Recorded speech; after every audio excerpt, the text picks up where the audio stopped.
Are you ready to go around the world? Sit back, relax, and buckle your seatbelt as we take off for an adventure. It's jet-lag free but filled full of fun and travel insights. The only thing you'll need to pack is a sense of humor. Time for the award-winning travel show, Around the World. And welcome to Around the World. I'm Arthur von Wiesenberger with the beautiful, delightful, and stunning Niki Connor on board with us today in the co-pilot seat. Thank you for having me. So good that you're here. Niki is known worldwide as one of the top chefs and specializes in vegan and vegetarian cuisine. Yes. You are known as Holistic Niki Chef. Holistic Niki. Chef Niki. Holistic Chef Niki. There it is. That's me. And you've been doing some amazing things with food, and we've been sort of zeroing in on trying to eat more healthfully. Yes. And you also are a chef to some of the big names in Hollywood, aren't you? Yes. I'm the private chef to an Oscar-winning actress currently, and it's going quite well. And because I have a nutrition background, I can work with people with different dietary restrictions and create programs customized for them. And needless to say, your work has helped her get into shape for the next film, right? Certainly, yes. God, I could use some help right now. Can you make me some? You know, the thing about vegan food, a lot of people think that it's tasteless, but you're in another world, aren't you? Well, if you think about it, what do we flavor meat with? Plants.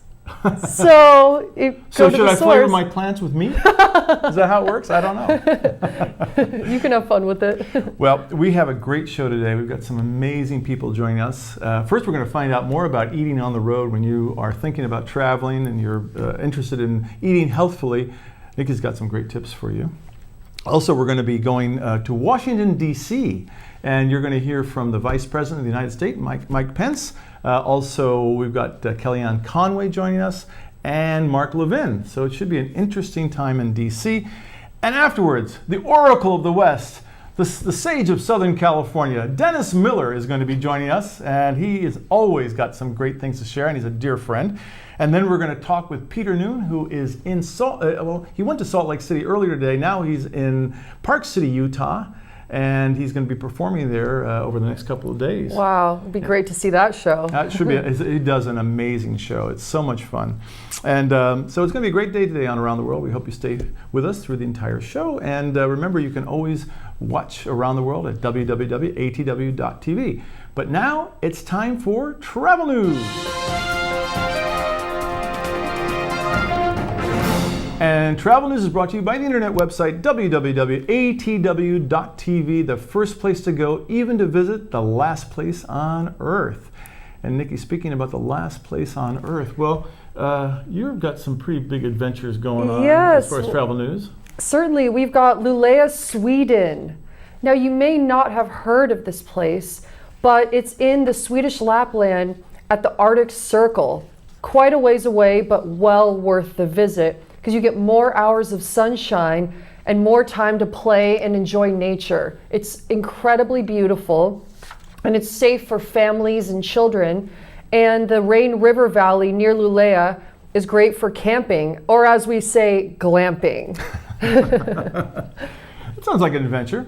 And I'm not sure if I want to go all the way up north because it might be a little bit too chilly. I'm more a southern kind of guy. Mm-hmm. But I found out through a group called internationalliving.com of a great destination, actually several great destinations, of little lesser known cities and towns in Italy. Now, in their most recent report, they talk about 5 fairy tale towns in Italy. The first one is Urbino, which I've never heard of before, but it's a beautiful walled city. It's in northern La Mancha, and it's all bricked out and ancient. It's got spiral-like towers and castles, and you really might feel like you're in a fantasy land. A little less known to the average tourist, so it's a lot more personalized type of experience you're going to have there. Cobblestone streets, there's an old town. It's dreamy. It was the birthplace of Raphael. Wow, well, I'm going to be in Italy this summer, and I think I'm going to take your travel recommendations. You know, maybe Raphael will paint you. Oh, I think he's gone now. Another place that I've been near, and I'm planning to go there maybe this summer, is San Marino. San Marino is very, very near the Adriatic, about 18 miles from the Adriatic. And in fact, you could probably go to Rimini, and that's the closest big city to San Marino. It's an ancient town, but it's also the world's oldest independent republic. It's encircled around La Mancha countryside as well. And they have changing guards in front of the Palazzo Pubblico. When you arrive in San Marino, you don't go by car, you go by cable car. Oh, it's how way exciting. up in the mountains, so it's a really special place. You can get your bank account there because it's an offshore banking area. Nice. And they even have their own regulations. You don't have to pay tax. It's kind of a... Well, if you want a place for a second home abroad, that's where to San go. Marino. And if that isn't enough, let's take a look at one more one that I thought kind of sounded fun. It's in the Valle d'Arizza zone of Puglia. Puglia is an amazing part of Italy. It's down in the boot. And Puglia is also where they make a wonderful wine called Primitivo. It's a red wine that's rich and luscious, and it's coming from grapes that they said they brought over from Italy, from Greece, the first grapes to come into Europe. But anyway, they have these amazing architectural oddities. They're called trulli. And trullis are truly bizarre because these are like whitewashed rural houses, and they're surmounted by a conical teepee-like roof. It kind of looks like a fairyland. All you're missing is a gnome or two, and you'd have it made for sure. But anyway, those are some great places to go. Check out internationalliving.com for more on that. Wonderful. Now, continuing in Sweden, what you can do, whether it's warmer or cooler, is have a picnic on a raft on the river. Now, that's something you can't do everywhere with waters calm enough to cruise along.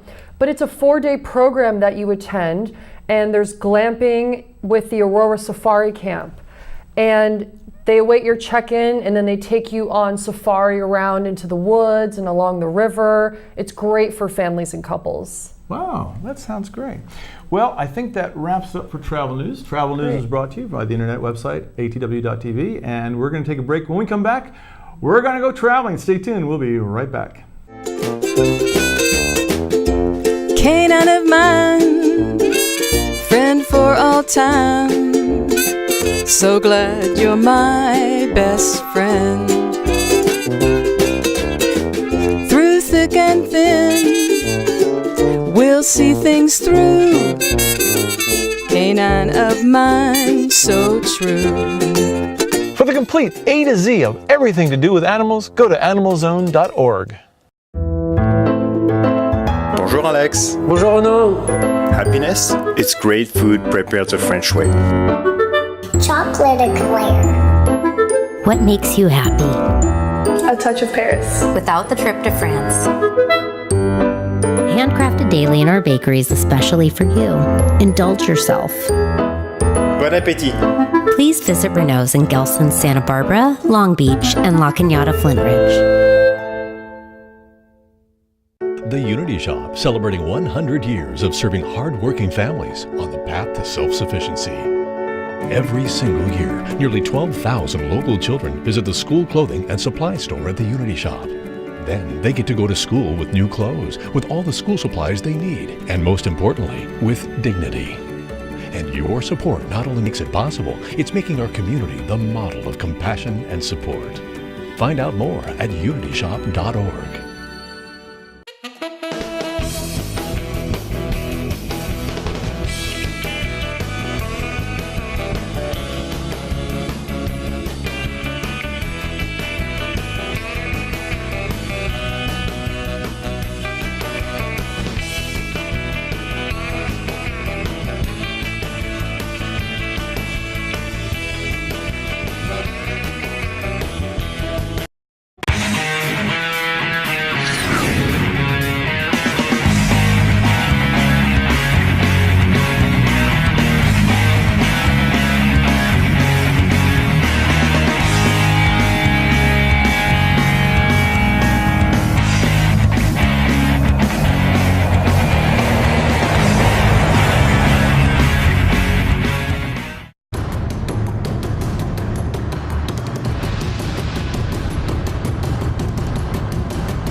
we're back here on Around the World. I'm with Niki Connor, the holistic chef, who is just so great to have you with us today. And we're Thank you for having me aboard. Yeah. We're traveling to one of the great cities of the United States right now, Washington, D.C. If you haven't been to D.C. lately, you haven't lived. It's just wonderful. I know they talk about the swamp and all that, but it is got so much sophistication. It's got great restaurants, great hotels. Oh, and the museums, incredible. Unbelievable things to see and do. It's really something that should be on your list. And this is a video from a trip that I just did. So let's go to the video.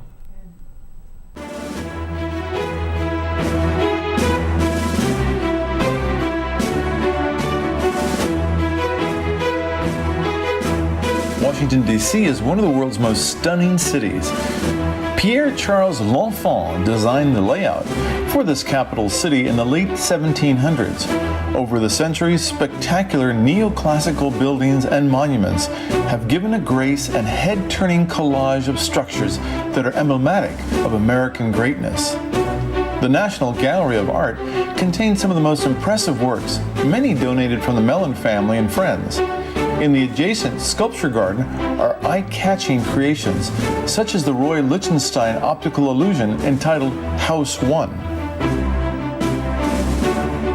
When it comes to houses, there is nothing more dramatic than the White House, which has been the official residence of presidents since John Adams in 1800.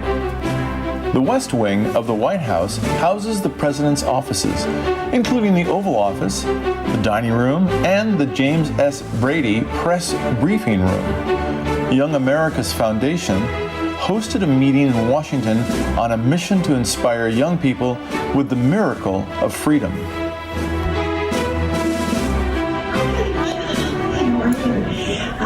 Thanks for allowing me to address you. I've actually addressed the Rawhide Circle retreat out in Santa Barbara at the Reagan Center. So thanks for coming to us this time. How you doing? I see a lot of friendly faces.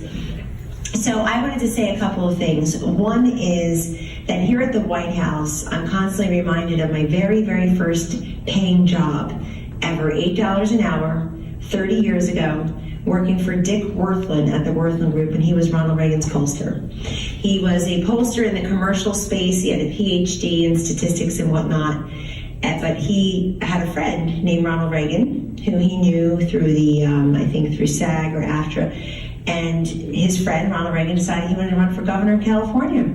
So Dick Worthland became a political pollster, and obviously a very successful one through the governorships and through the presidential races. And I took a job as the lowest on the totem pole, $8 an hour, in the summer of 1987, and then all through the next summer of 88, and then all through the next year, my senior year in college, and learned the craft of polling at the knees of the master, Dick Worthland, God rest his soul. And I wanted to start that out today to tell you that story because A, it's unique and formative in my life, but B, I think that Donald Trump uses polling the way Ronald Reagan did. It's not to put the finger in the air and decide which way do I go, will I be in trouble if I say this? Clearly he doesn't worry about that. Will I be in trouble if I don't say that?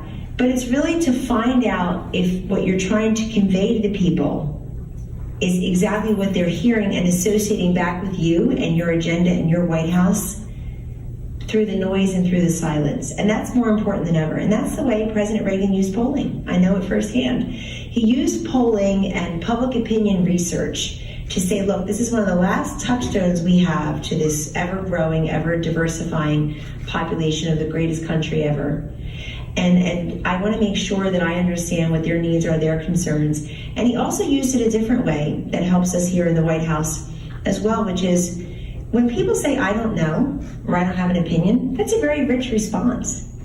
That's a great response. Stop trying to force them into A, B, C, or D, or 1 or 2 or 3 or 4. If they say, I don't know, I don't have an opinion, that's the opportunity.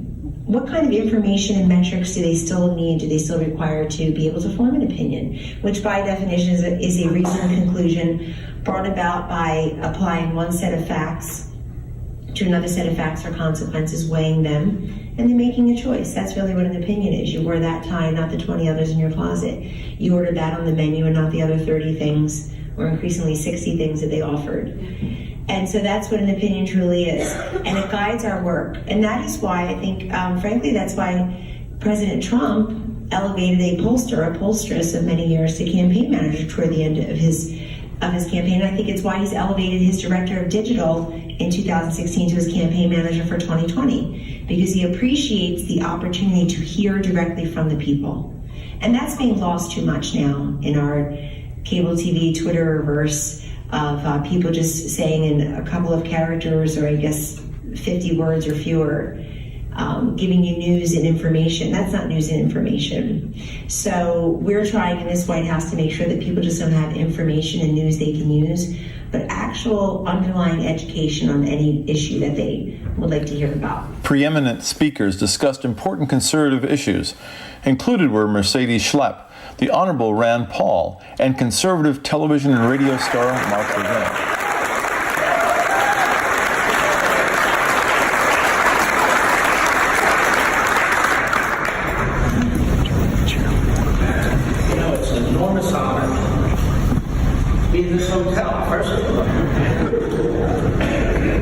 As we contribute to the violation of the emoluments law. They don't even know what the emoluments law is. First of all, I want to thank Ron and Michelle for their lifelong friendship.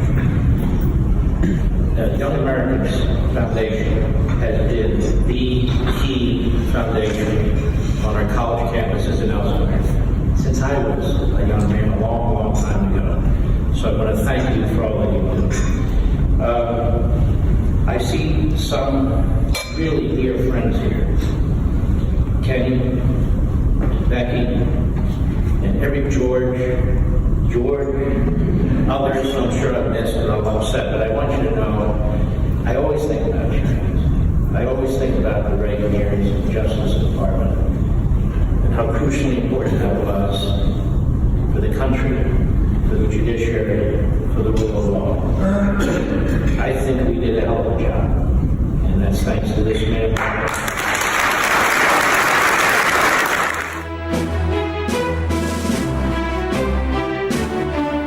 Others in the meeting included Speaker Newt Gingrich and a visit to one observatory circle home to Vice President Pence and his family.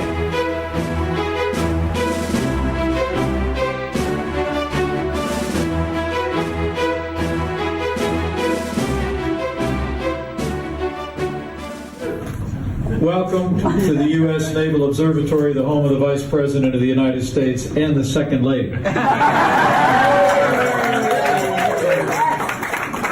We're just delighted to see all of you here today. We are just such great admirers of the Young Americans Foundation. Thank you for what all of you do. You know, I often say as we travel around the country that it'll be important that not just that we win the next election and give President Donald Trump 4 more years. It is one thing we've been doing since 1969, and especially true today. We've got to win the next generation. Yes. And it is remarkable to think. I pulled some of the statistics as I was getting ready to come over. Today, YAF is active, Karen, on 2,000 campuses across the United States, reaching 400,000 students every single year with the conservative principles of individual liberty and freedom. Washington, D.C. was built by visionaries. It turned swampland into one of the most dynamic cities in America. Benjamin Franklin was appointed Postmaster General in 1776, and his statue graces the historic Post Office building on Pennsylvania Avenue, which was built in 1892. With a 315-foot clock tower, it is one of the tallest buildings in Washington. In 2016, the property, which had been under renovation for 3 years, opened as a luxury hotel, the Trump International Hotel, Washington, D.C. In 2018, the hotel was awarded the prestigious Forbes Five-Star rating, the first and only hotel awarded it in downtown Washington. The extensive list of standards by Forbes encompasses all aspects of a hotel experience, including foods such as that served at BLT Prime, as well as the Lobby Benjamin Bar and Lounge, where the menu provides an exceptional and interesting variety. On each evening, a different culinary feature is available, such as Friday nights, when a cornucopia of desserts are presented.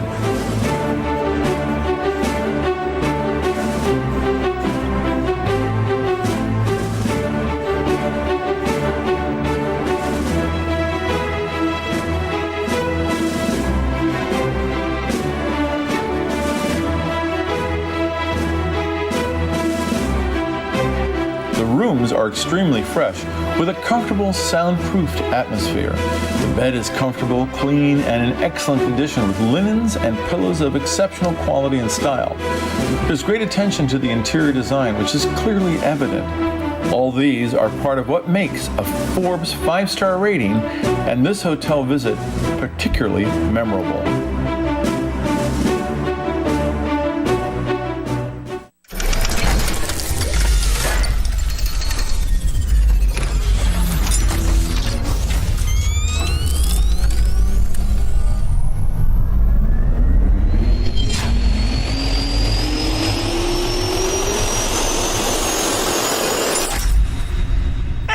Here on Around the World. Look who's here, Dennis Miller. Hello, Nipper. How are you? I'm going to keep it inside. I don't want to have to start over again.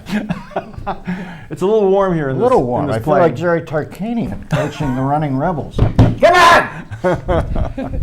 Hey, Dennis, so good to see you. Thank you for coming. You, brother. We were in D.C.? I was in D.C. As you saw, we had a chance to see some of the people. Nip? I'm such not a fan of D.C. What do you make of it? I loved it, but I loved it because of the hotel. The Trump International Hotel was off the charts fantastic. You know, if I was Trump, I would go to that hotel and I'd go to the presidential suite and I'd take the plaque off the door and put the me suite, motherfucker!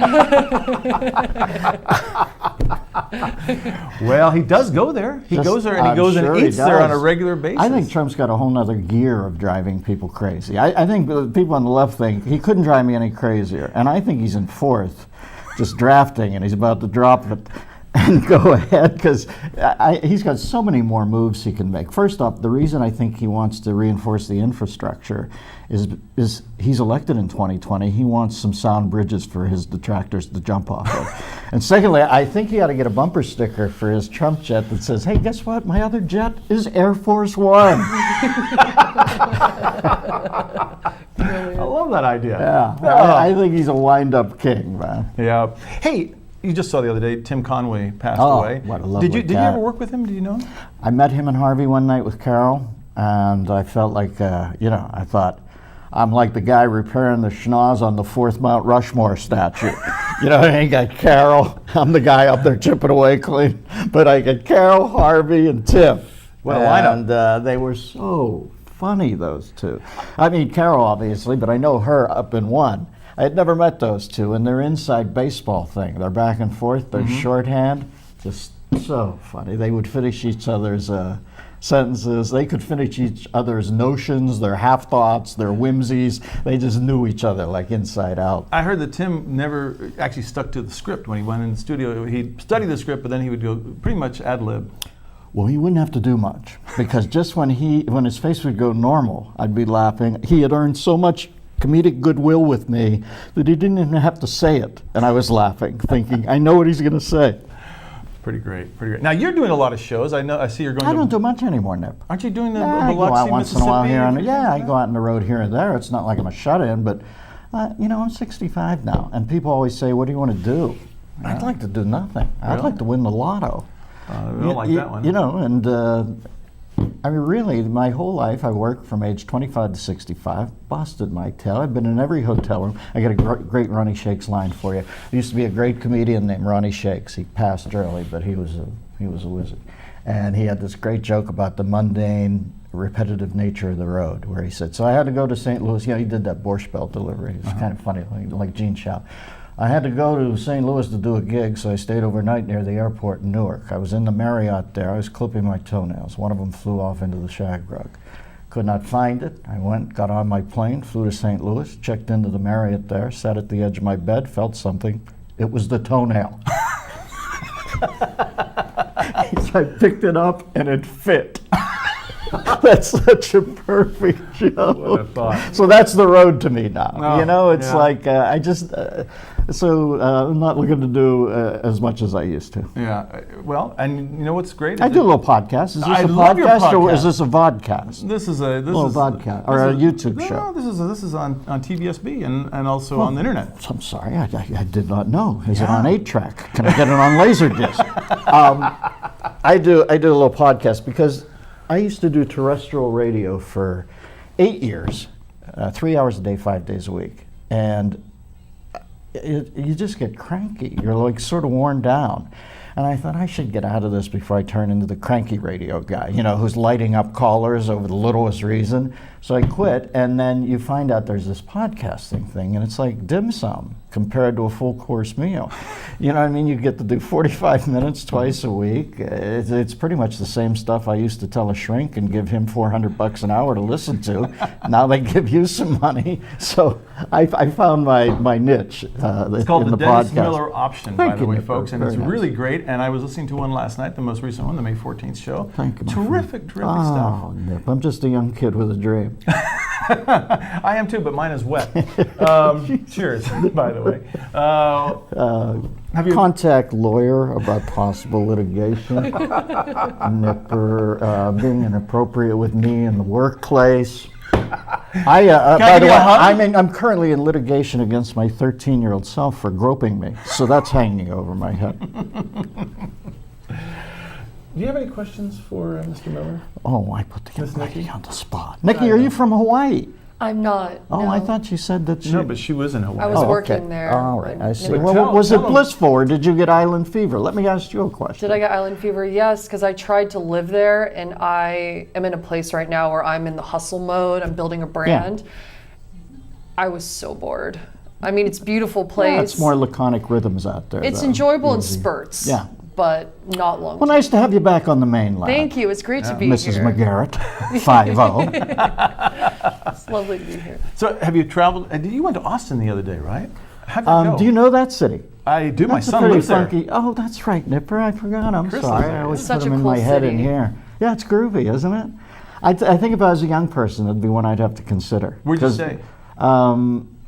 Was it the Omni I downtown? don't even know, Nip. I checked in and Something. Like I With a said, when I'm tonel? on the road, There was a that was a tonel, nice too. hotel. Okay. It was probably the Omni. It was a beautiful place downtown, but I'm on a need to know basis. They drag me through the lobby, throw me in the room, prod me with a candlestick. I get up and tell the jokes. I get on the plane, I go. But I did walk around the city a little. And I thought if I was a kid, I'd come here because kids are saddled with these onerous loans to begin with for college. So I would go to a state where I didn't have to pay any state tax and make that my college loan payments. You know what I mean? Say you get a job as a kid out of college, say you get lucky, make 60. I think 60 is a good 60, 70. And then you can take the 13.3 you don't pay in our state, or trust me, the San Andreas Fault is the least shaky thing in California. And you take the 7, you make $9,000 payments on your loan and you get out of it a little earlier. So if I was a kid, and I'm not, but I would head to Austin. You do to Austin, yeah. It's pretty great. And it's a very interesting city food-wise, a lot of How's barbecue. your boy digging it? He likes it, and he's creating a business and a career for himself there, which is, like you said, it's a good place to make your money, and then, if you're lucky, come to California and spend it. I don't know Cali anymore. Well, let's just say it's an interesting place. I think if Horace Greeley were alive today, he'd say, go west, then go east rapidly again, because it's getting a little tenuous out here. Well, we're gonna take a break, and when we come back, we're gonna talk to our other dear friend, Who's that? Peter Noone. Herman, where is Herman? Is he coming in? Uncle Petey. No, he's out in Park City, Utah. Is he or vacation? I was going to say, is he skiing? And if he's skiing, I'm thinking, wow, there is climate change. But he's. By the way, what about climate change? What's the crux of the problem, folks? It would appear over the last century, the temperature of the planet has gone up maybe 1.8 degrees. Maybe, maybe not. Excuse me for not trusting temperature figures from the year 1906. We were still shitting outside in the woods, but I'm supposed to believe they had a stranglehold on the Fahrenheit at the Earth's magma.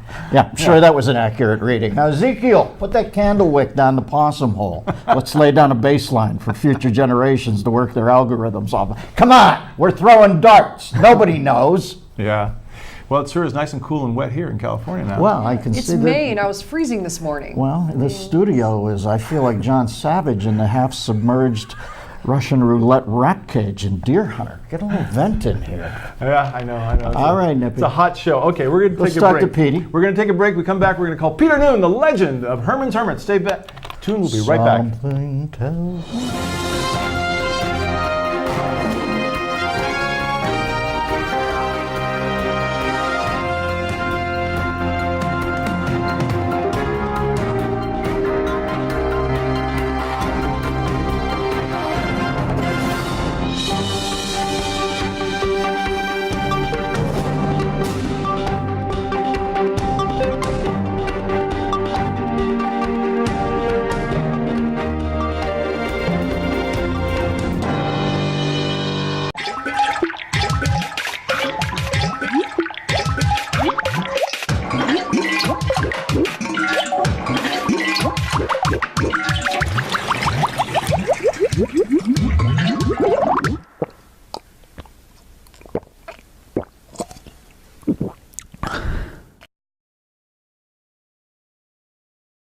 The Santa Barbara Humane Society is an independent, local, community-based nonprofit with adoptable animals ready to find a forever home today. The Santa Barbara Humane Society offers low-cost spay, neuter, and vaccinations to cats and dogs in our community. And Dr. Sisk is our veterinarian who performs those surgeries and helps with the vaccinations. Also, please have a relationship with your local veterinarian in case of an emergency. Visit sbhumanesociety.org and remember, at the Santa Barbara Humane Society, we want you to adopt, not shop. The Unity Shop, celebrating 100 years of guiding low-income families to self-sufficiency. In times of disaster, no one responds to families in need like the Unity Shop.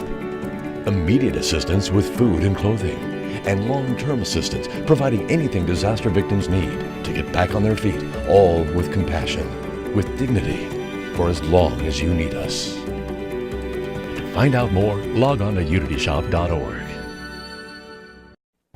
Every morning you could count on it being there with the rise of the sun. We're proud to say we've been there every day with you. The Santa Barbara News Press plans to continue sharing the news of the day with you all through the year and beyond.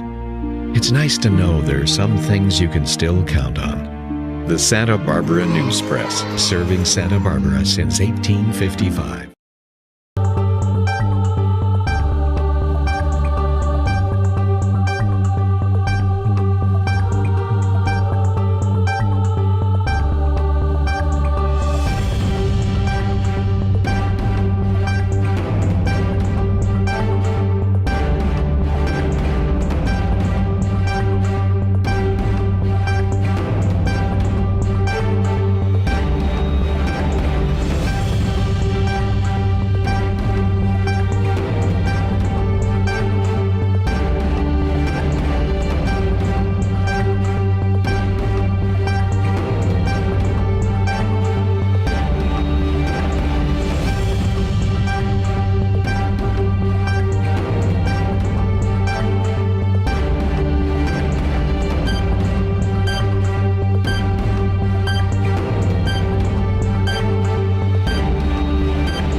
And we're back here on Around the World with Dennis Miller, Niki Connor, and joining us live from Park City, Utah is the man himself, Peter Noone. Hello, boys. How are you? How are you, boys? And how's Niki?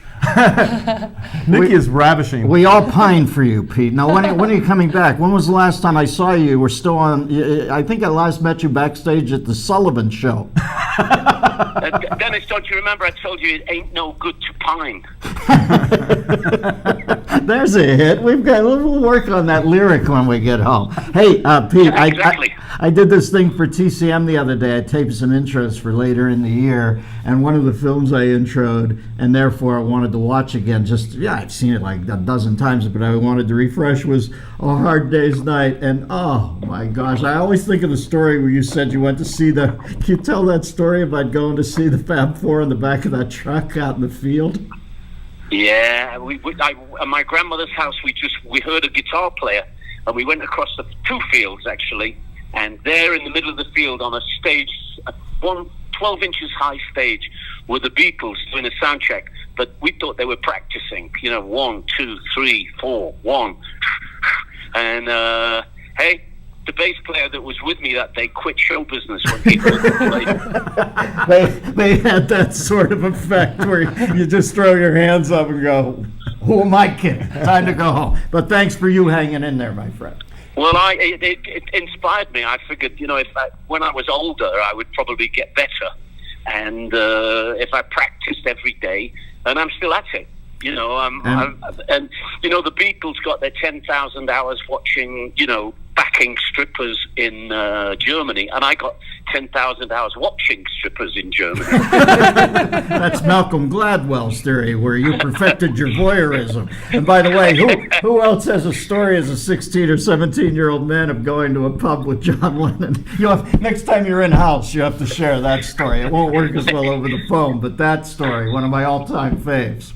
Yeah, he was a nice man, you see, to buy me my first drink there.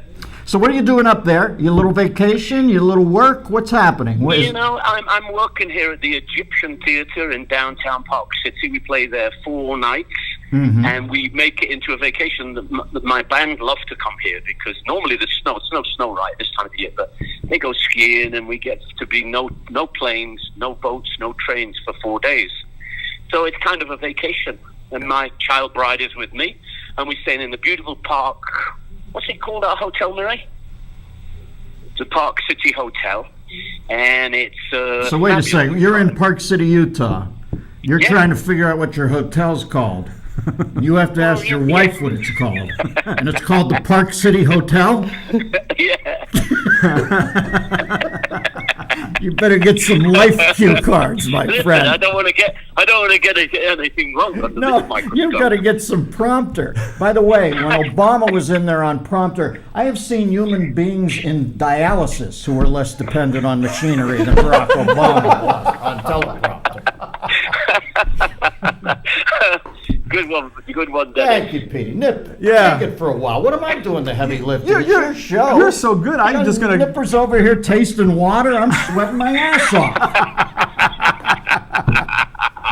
Oh, I love it. Yeah, great. So you're going to be the Egyptian tonight. You're at a 7,000-foot elevation there. Do you feel the altitude at all? Nah, it's. I don't actually. I guess I've been around so long singing. I think singing gets your lungs sort of healthy. Must do. Yeah. Probably healthier than. Hey, did you see Mick Jagger is back out again, dancing and jumping around? He had heart surgery, and there's a video of him online jumping around like a teenager. I go, the man is invincible. Well, listen, I believe Jagger has like 6% body fat. I believe he can make it back. The one that continues to astound me is Keith. Last time I saw the Stones, Keith looked like an old wallet that mumbled or something, and yet he keeps going on and on. And I always remember that great excerpt from his memoir, which is, by the way, folks, if you have to read a memoir, it is the hippest. You can tell he wrote it, or played a big part or dictated, whatever the process is, but it's so in his thing. And he talks about how he falls out of that tree, Pete, remember, in the islands, and he cracks his skull, he gets a brain thing, and the young doctor says, "Don't listen, brother, you can't do any more accelerants. You cannot thin your blood." He said, "What do you mean, doc? Put it in plain language." He says, "You can't do cocaine anymore." And Keith looks at him and he says, "That's okay. I think cocaine was about to quit me." Yeah, that's okay, yeah. That's if you believe he fell out of a tree in the first place. Maybe he got beaten up. Or maybe he was just out of his tree. I know Keith, and I know where his 6% of body fat is. Well, there's some Stones trivia that we didn't know about. Hey, by the way, for our listeners who want to listen to you, you're on Sirius every Saturday, right? Sirius on 6. Right? Did I lose you? Yeah. Every so Saturday. humble. I'm sorry.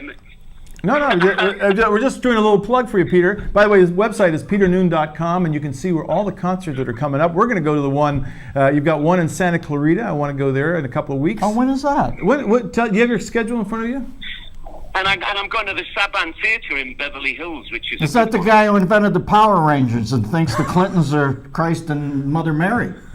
I don't know. I can't go to that one. Sorry. I can't, I know Hillary, here's my theory. Hillary runs again somewhere down the road. Yeah. I have a feeling she's going to gallop in that boxy Volvo pantsuit like the cavalry and try to save everybody from Biden. And, I don't want to do this. And you have to vote for me. I've been cheated on more frequently than a blind woman playing Scrabble with gypsies. But I don't think it's going to work again. But I do think she'll run. So I can't come to the Saban. But what's happening in Clarita? There's the Canyon Club in Santa Clarita, which is one of the best places I played. I did it last year. I love that joint. Canyon That's Club right. in Agora Hills. Yeah, the Gory Hills. That's where I last saw you. I'll be down for that for sure. Wasting away in San Claritaville. You ought to cut a live album. Yeah, that's a good one. No, there's one in Agora Hills and there's a new one in Santa Clarita, which is in the shopping mall. A really beautiful one. So, I'm doing them all this year. I'm playing every date that they'll give me. What are you doing? Are you over 130 dates this year? Or you don't want to talk? 165. What? 165? Wow. Yeah. That's a lot of work. Wow. Peter, God bless you. And the pipes sound great. And no wonder you're burning. You always stay so svelte. You're burning it off on the road. Good for you. Best exercise. The best exercise is having fun, and I think singing my fun songs is kind of okay. You know what I mean? Well, I've seen you on the road. I know you have fun. Yeah, we did a gig together. Well, we were in the same hotel once. Pete came with me. We had a blast. We howled. We had like 2 drivers. They were both 175 years old. The woman's she's driving me. I meet her at the airport. I got to get the crank and rev the car up. We're in some sort of tucker. So we get there, and I go to see Pete's show. He just brings the house down. You can see right away they got big smiles on their face. Takes them back to a happy time in their life. The pipes he's taken care of. They don't have to look at him through a hole in a shoebox. They're so freaked out that this kid they used to have a crush on's like the abominable snowman now or something. So he upholds his end of it, and it's a great show. Get out there to see it, folks, if you're up in Park City.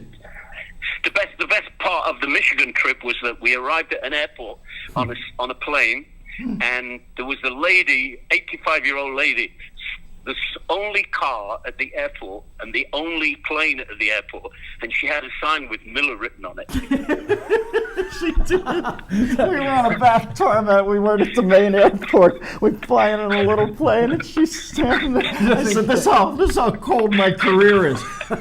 Now listen, I have to tell you, one time I was on the KTLA lot in Los Angeles. And just to humble myself here, because I don't, the joke's funny about somebody else, but also I'll humble myself. I had just been whacked off a show, and I was walking off in a bit of a desultory mood back to my car, thinking that life is tough, show business is tough, but it is show business. It's not that tough. But I'm walking back, and on top of a dumpster, there's one cue card laying there face up, and all it says on the cue card is, "Hi, I'm Chuck Woolery." That's the only thing that was on the card. I'm thinking, why do you need that on the card? You know you're Chuck Woolery. And it made me laugh so hard that I thought, that's the best part of show business. It's such a goofball world, funny world. Yeah. Sometimes I've been so drunk sometimes that I need my name on the card. Well, I wasn't drunk. I'd just been fired. I was drunk around 30 minutes later. Anyway, get home. We miss you for a cute shot of you too. Well, it's good talking to you two, my 2 mates from Santa Barbara. Hey, and is your wife still there, right in earshot? Yeah. What hotel are you staying in? Ask her. All right, old man. Let me make a notation here. Watch yourself around Peter. He's gone around the bend. Okay. Love you, Peter. Thank you. Love you, big man. Good talking to you. Have a good show. Bye. Bye. Who was that? That was Peter Noone. Oh, there you go. He's a little bit like Mick Jagger, but in healthier shape. Pete is listen, Jagger. It's amazing he's doing what he's doing. If you got a bad ticker valve, you got a bad valve. I've got a great bad valve story for you. Yeah. Billy Crystal told me this. He goes to see Tony Orlando one night, and Tony's in his cups, something. You know, he's a little out of his mind at this point in his life. I won't lecture. But Billy goes to see him, and he ends his set with a salute to Bobby Darin, who he was friends with when he was young. And he really, you know, he's so maudlin, Tony. Nice guy, but you know, he's very emotional. He sings Mac the Knife. They hit him with a pin spot.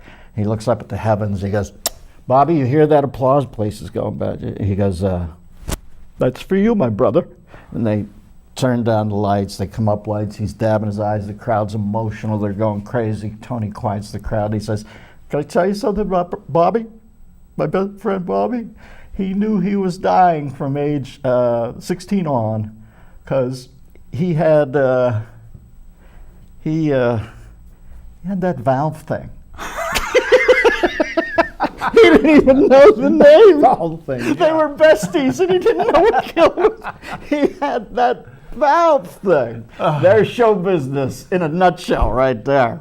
Well, all right, I got to thank you for joining us. We're nice going to take a break. Young lady. And happy trails. We'll be right back after these words. I'm gone. Sometimes people fall on hard times. There are lots of families in our community that can't afford to feed their families. That means kids go to school hungry, and their parents don't even know where the next meal will come from. The Unity Shop treats these families with respect, allowing them to shop in the free food store for stuff their families like and use. Right now, we are desperately in need of funds to buy turkey and chicken for families who will go without this holiday season. If you can help, please go to unityshop.org. Bonjour Alex. Bonjour Noone. Happiness? It's great food prepared the French way. Chocolate eclair. What makes you happy? A touch of Paris. Without the trip to France. Handcrafted daily in our bakeries especially for you. Indulge yourself. Bon appétit. Please visit Renault's in Gelston, Santa Barbara, Long Beach, and La Cañada, Flint Ridge.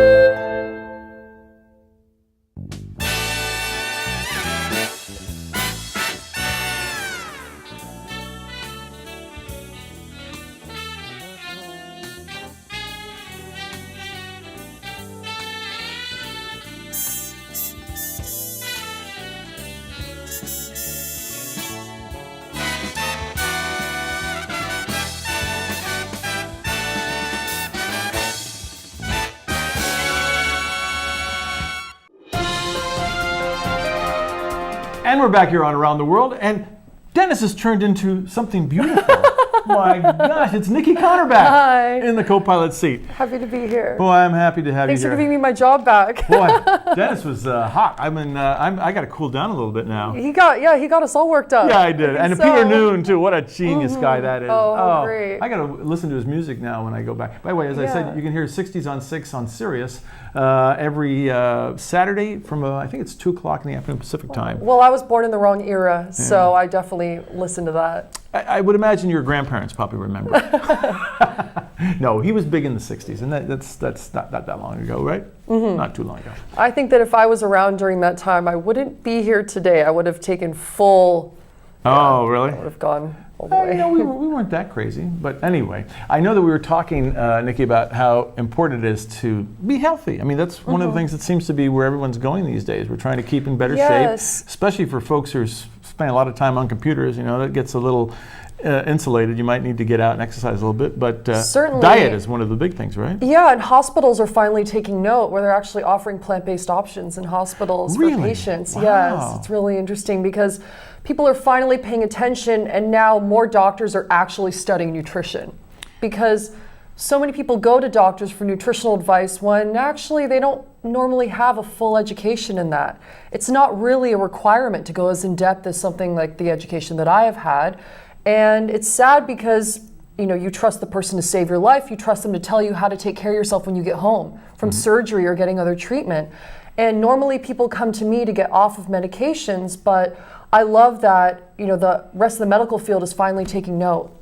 Interesting. And, so maybe they'll find that they don't have to give you all that medicine that they're giving us. I mean, I turn on the TV and I see so many commercials for drugs, and I go, and then you listen to the side effects, and the side effects sound worse than the disease. It's terrible. It's terrifying. And I personally have an autoimmune condition. I have Hashimoto's hypothyroidism, and I monitor it entirely with diet. And doctors think I'm insane, that I won't take medication. But I have been managing it through diet alone for a few years now.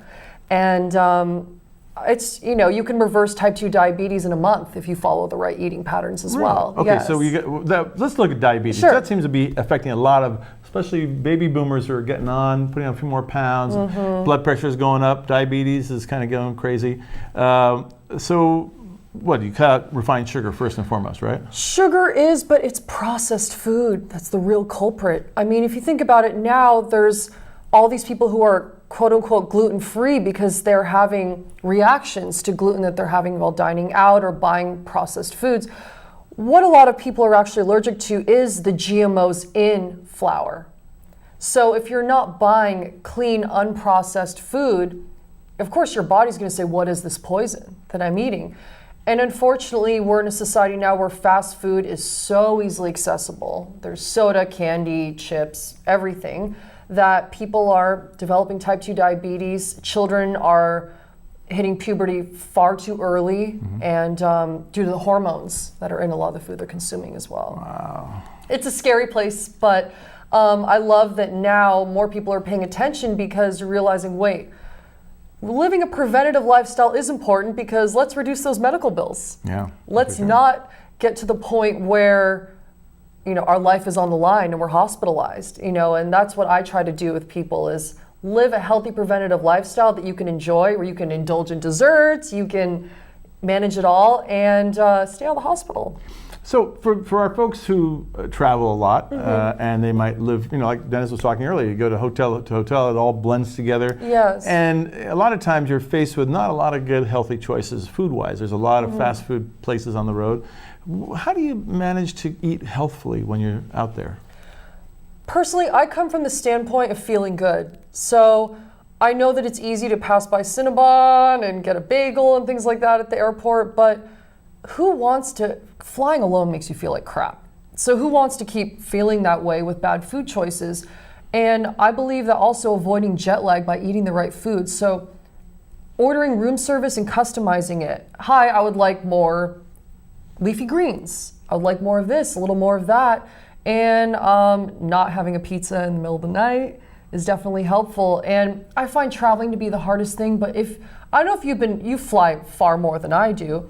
There are so many more options on airlines now. I mean, I recently flew United and there were like 3 different vegan options to have for snacks and meals. Wow. And, even if you're not plant-based, those are healthier options to have. You could have some hummus and some crackers and some, you don't have to. I personally don't really eat fruit and vegetables on a plane, but there's definitely more options out there. And it's about caring about making yourself feel good so that you can actually have a good trip, and it does take a little more effort, but in the end, I think that food should always make you feel good. And a lot of us are used to feeling bad after every meal, which is very unfortunate. One of the things I heard was that you should time the right kinds of food at the right time. Like every morning, you should have protein to start your day because that helps cut back your appetite a bit. And carbohydrates earlier in the day to fuel you through the day, rather than ending the day with that. Well, how would you end the day? Besides a glass of tequila or two. Well, I would end the day with. It's good to have a healthy fat and a protein. I usually start the day with more carbohydrates so that you're burning it throughout the day. And now look, all carbs are not bad. I'm talking about complex carbohydrates like good starches, oats, things like that. How about potatoes? Potatoes are excellent, especially rice? Sweet potatoes. Rice, yes. I mean, some people don't digest rice as well. I believe it has to do with your background. I personally, being from Japan, I eat rice all day, every day, and works for me. But other people can have buckwheat or quinoa, millet, things like that are also very healthy. Someone also said that if you eat peanuts or nuts at night before you go to sleep, it'll help you sleep better. It does. It does. Yes, it does help you sleep. The only thing though is that fats are not broken down while you're sleeping. So if you're on more of a path to weight loss, I wouldn't recommend eating a lot of fats before bed because you're not going to break that down and you're not going to burn it at all. But it will help you feel full. One of our foodies once said that she starts her day with a matcha drink, which we've been talking about matcha earlier, how great it is. We had some today. Yeah, it's I'm great feeling good, very alert. Yeah, very alert. It's like coffee, but without the crash, right? No jitters or crash. Yes. Yeah. I But like it. she also has matcha, and then she has half an avocado. Mm-hmm. Is that a good thing to start the day with? Oh, that's great.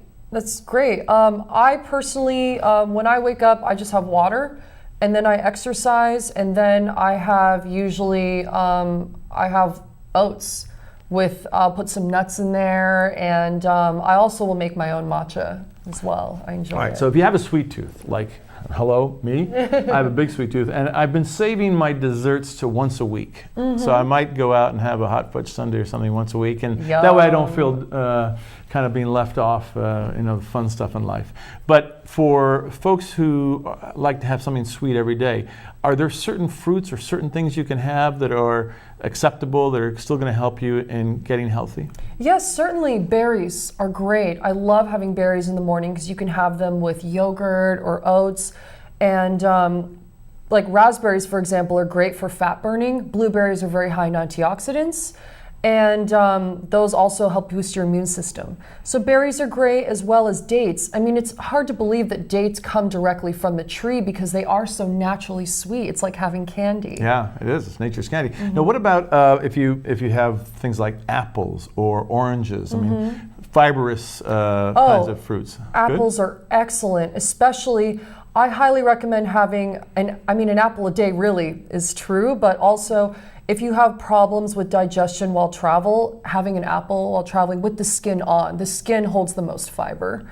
And having an apple with some nut butter, it's a great snack to have too. And how about a banana with peanut butter? Great. Yeah? The whole thing about bananas and sugar, banana's a fruit. It's so good for you. I eat a banana about every day. I probably eat an avocado, a banana, and an apple every day. Wow. And berries and lots of vegetables. Yeah. That's. I'm inspired. Oh, thank you. Well, I'm working on something to help people make it all taste very delicious and enjoyable, so they have something to look forward to. Because everyone should want to eat their vegetables, especially children. Oh, that's true. Now, if people want to know more about what you're doing food-wise, you have a website, don't you? Yes, holisticchefniki.com. You can reach me. That's also my Instagram handle and my Facebook business page.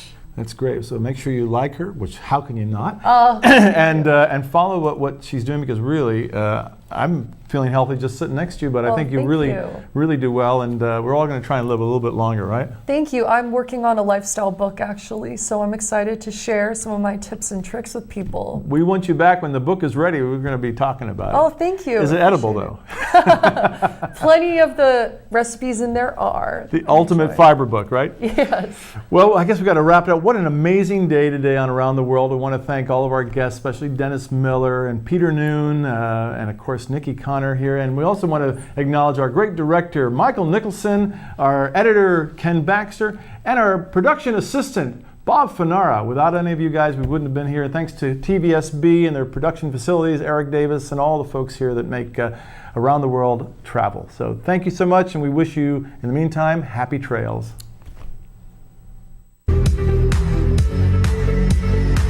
Thank you for traveling with us today on Around the World. We hope you'll join us for another adventure next week. In the meantime, all of us at Around the World wish you happy trails.